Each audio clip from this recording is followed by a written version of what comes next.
ওয়াকাফ বিল কি? মুসলিমদের সম্পদ বাঁচাতে এই আইন কেন প্রয়োজনীয়?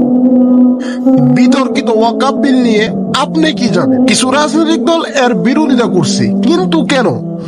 বিস্তারিত জানতে হলে এই ভিডিওটা শেষ পর্যন্ত। আর আপনি যদি মুসলমান হয়ে থাকেন তাহলে চ্যানেলটি সাবস্ক্রাইব করে ভিডিওতে একটা লাইক দিয়ে দিবেন।